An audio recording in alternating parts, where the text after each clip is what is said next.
You know, one of the most exciting areas of investment right now is fintech. People are really excited about it. I'm in Hong Kong, and I mean, it is just on fire. And we can see it is not a transformation that people are waiting for. When you live in China, you can see that it has already arrived, and it is transforming the way that people live their lives in China. And our next speaker is going to address that. It's a little bit of a double act for the next one, because Alistair Lucas, the British Prime Minister's ambassador to fintech as part of UK Trade and Investment, was not able to join us today, but he was very committed to making sure that he got his message across to the WBAF. He has asked his chief of staff, his right-hand man, Mr. Sam Tidswell Norris, to come and join us and introduce his comments. So could we please welcome Sam Tidswell Norris to the stage right now? Thank you. Sam, please come and join us.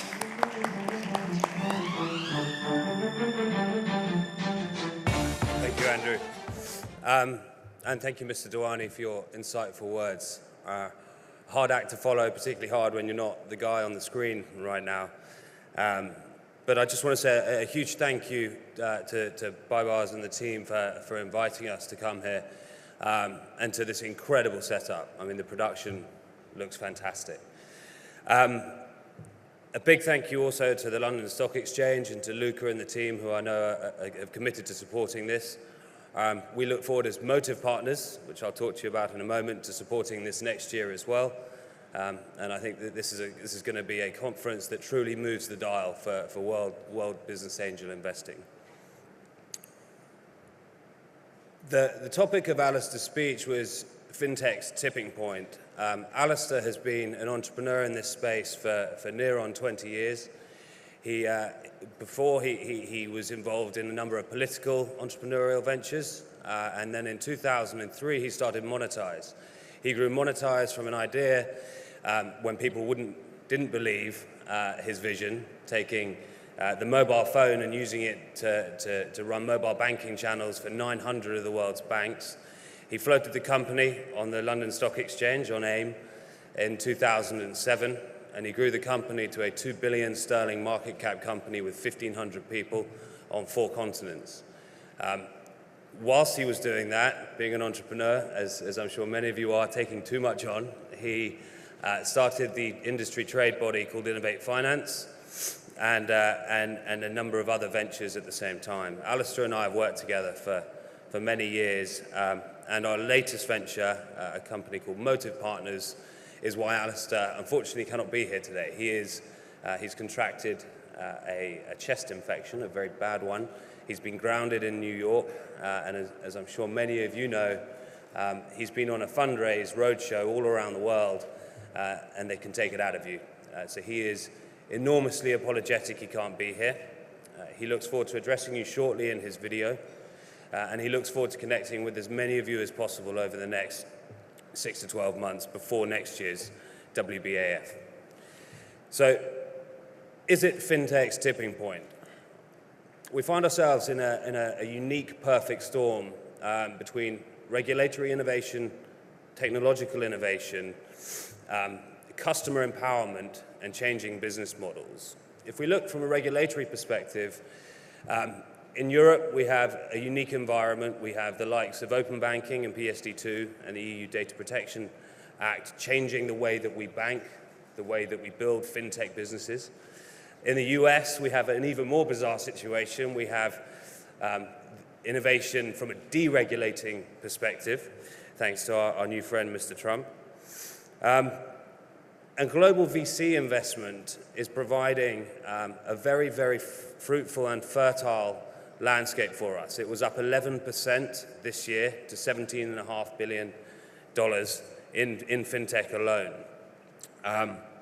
But one of the things driving that, which is a really, really important thing to remember, is this new idea of collaboration, this new idea of 10% of a big number being better than 100% of nothing. It's about banks working with startups. I don't know if you saw the video that was being played as you were coming in. It spoke about innovation being a combination of SMEs, startups, entrepreneurs, and angels. It's also a combination of working with corporates that have done it all before, that have the balance sheet, that have the distribution, but have now also realized that if they want to be nimble, if they want to innovate at the leading edge and the bleeding edge, they have to partner with these young companies and these entrepreneurial people.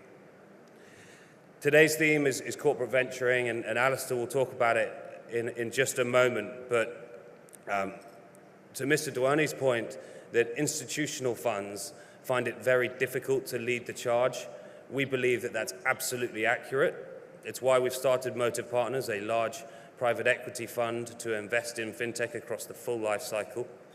And it's absolutely why we look forward to supporting this initiative, this conference, by Bars and the team going forwards. I'm going to leave you with Alistair, and I look forward to speaking to you later. Ladies and gentlemen and esteemed guests, I can't tell you how disappointed and sorry I am to not be with you at this hugely important event that you're all attending in Istanbul today. Not for the first time in my life I've been grounded, not by my parents this time, but unfortunately by a chest infection. So I really am very sorry not to be with you, and I can't think of a time in history really when we've needed events like these more. Open, collaborative, bringing together the people that fund and discover and help grow new businesses around the world that of course help us all make a difference to society when it's so sorely needed.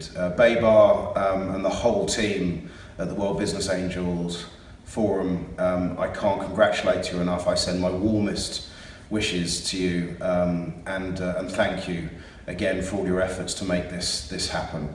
Also to the sponsors and my good friends at the London Stock Exchange, Luca and team, thank you for your support for this event. You're in a wonderful city, a city that needs events like this. So again, congratulations.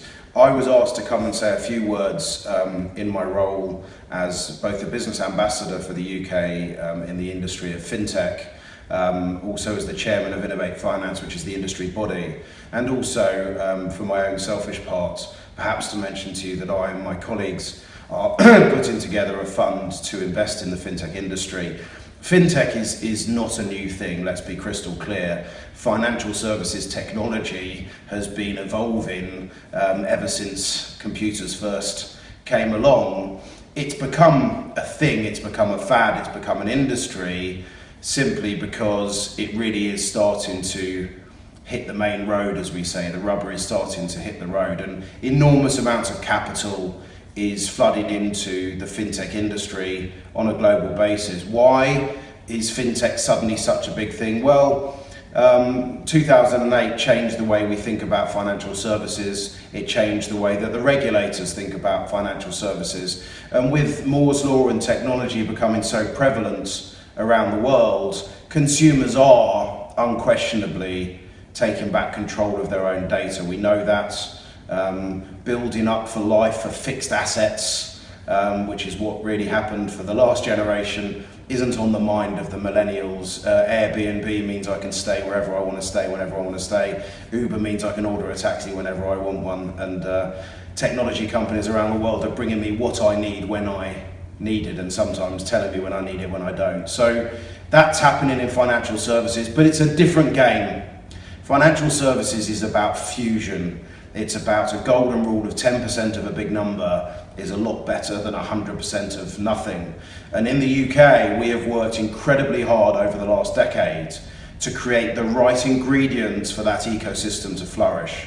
We have a regulator that is incredibly open to working with fintechs, with startups, working with the industry to look at what the roadmap of regulation might look like, and then help people test their solutions against that so they don't go down a cul-de-sac or raise money for a product or service that has no chance of getting to market. Why is that so important? Because this is people's money. This is not crazy frog ringtones. This is looking after the way people pay their families. And also the fact that 4 billion of us have had access to financial services, but there's 2 billion, 2.5 billion that don't, is not acceptable anymore. Technology means the world is flat.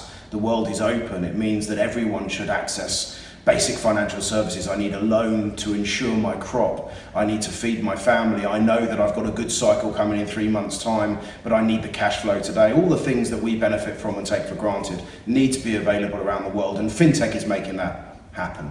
In emerging markets, they don't have the legacy of the bank platforms that have been built over M&A and 50 years of technology integration, we can leapfrog through mobiles to touch the parts that other technologies from banks have never been able to touch.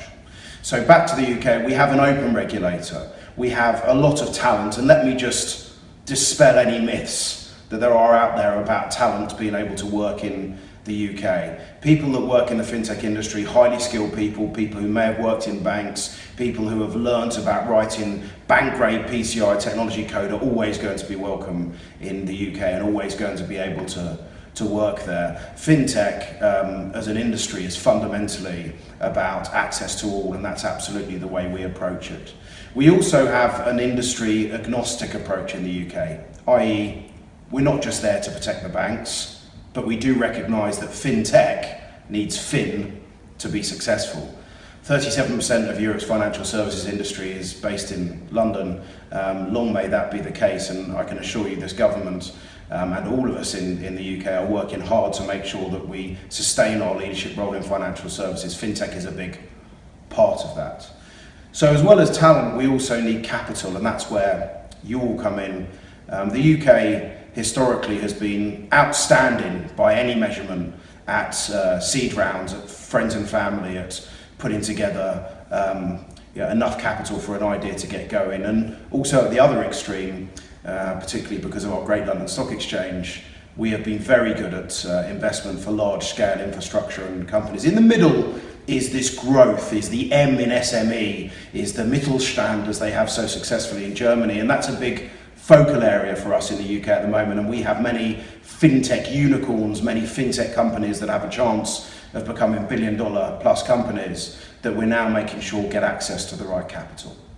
So fintech is a space that I'm hugely passionate about. I've been in it for 20 years. It's only really just beginning. It's 1 minute past midnight if you look at the size of the prize and the opportunity.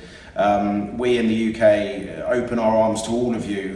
This is a personal invitation. Please come and visit us and come and talk to us about your fintech interests, whether that be as an investor, an entrepreneur, an existing bank. We'd be delighted to see how we help. And the presentation I was going to give will be distributed by Baybar and his team. And I hope that you find some of the information in there interesting. I'm devastated not to be with you, but I'm very grateful for the opportunity, and I wish you all an outstanding conference. All the very best.